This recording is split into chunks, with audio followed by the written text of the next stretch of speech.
Hello everyone, welcome to Shanu's happy space. നമ്മൾ പുതിയൊരു recipe try ചെയ്യാൻ പോവാണ്. പുതിയൊരു റെസിപ്പിയല്ല, ചേച്ചി ഓൾറെഡി യൂസ് ചെയ്തിട്ടുള്ള ഒരു റെസിപ്പിയാണ്. പച്ചക്കറികളൊക്കെ വെച്ചിട്ട് തക്കാളി, വെണ്ടയ്ക്ക അങ്ങനെയൊക്കെ വെച്ചിട്ട് ഒരു റെസിപ്പിയാണ് നമ്മളിന്ന് ട്രൈ ചെയ്യാൻ പോകുന്നത്. അപ്പോൾ നമുക്ക് എന്തായാലും അതൊന്ന് കണ്ടുനോക്കാം. കുക്കറിൻ്റെ അകത്ത് പരിപ്പ് വെച്ചിട്ട് കുറച്ച് അത്യാവശ്യം വെള്ളം കൂടെ ഒഴിച്ചു വെള്ളം കൂടെ ആക്കിയിട്ട് നമ്മൾ കുക്കറിൽ വിസിലേക്കാൻ വെച്ചേക്കാം. എത്ര പരിപ്പ് ഇട്ടേച്ച്? കുറച്ച് പരിപ്പ് ഇട്ട് വെള്ളം കൂടെ വെച്ചിട്ട് നമുക്കിനി നോക്കാം.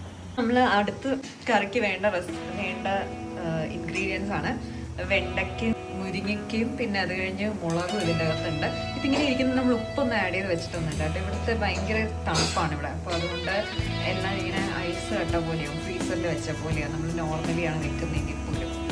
മിസ്സായിപ്പോയി ഒരു ഇൻഗ്രീഡിയൻറ്റ് ഉണ്ടായിരുന്നു, നമ്മുടെ ടൊമാറ്റോയും കൂടെ നമ്മൾ കട്ട് ചെയ്ത് വെച്ചിട്ടുണ്ട്. ബാക്കി കട്ട് ചെയ്തിട്ടില്ല, കട്ട് ചെയ്തു. ഇപ്പോൾ നമ്മൾ വേവിക്കാനായിട്ട് സെറ്റാക്കി വെച്ചു.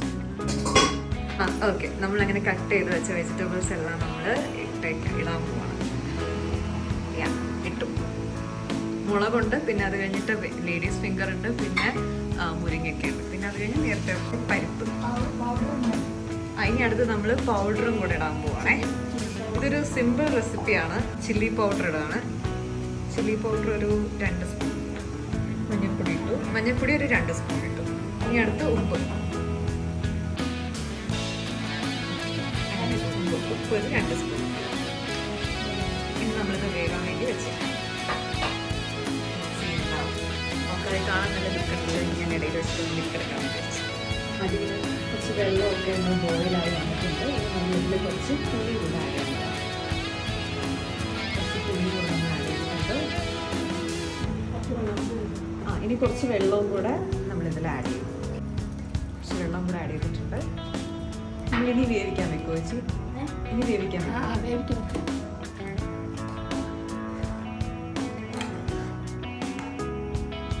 കുറച്ച് നേരം കൂടെ നമ്മൾ ഇതൊന്ന് അടച്ച് ഒന്ന് ബോയിലാക്കി എടുക്കാം. കറി ഇങ്ങനെ ബോയിലായിക്കൊണ്ടിരിക്കുകയായിരുന്നു. ജസ്റ്റ് ഇനി നമ്മൾ ഇതിനകത്തോട്ട് കുറച്ച്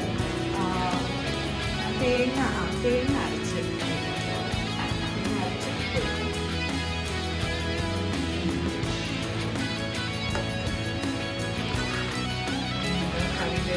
കറി ഏകദേശം സെറ്റ് ആയിരിക്കണം. ഇനി ഇത് ചൂടാക്കണം. ജസ്റ്റ് ഒന്ന് നോക്കാം.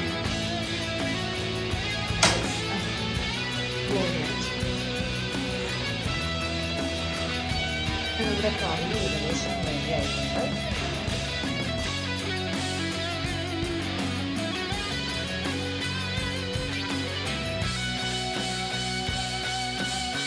ടേസ്റ്റ് ചെയ്ത് നോക്കാം.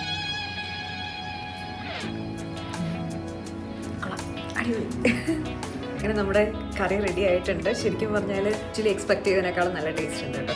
ഭയങ്കര അടിപൊളിയായിട്ടുണ്ട്. നിങ്ങൾ സ്വയം പറഞ്ഞ് അഭിമാനിക്കുന്നു. നിങ്ങൾ വേണമെങ്കിൽ ട്രൈ ചെയ്ത് നോക്കുക. ബിക്കോസ് ഇത് അധികം ടൈം കൺസ്യൂമിങ് ആയിട്ടുള്ള സ്റ്റെപ്പൊന്നും ആയിരുന്നില്ല. പെട്ടെന്ന് പെട്ടെന്ന് നടക്കുന്ന കാര്യമാണ്.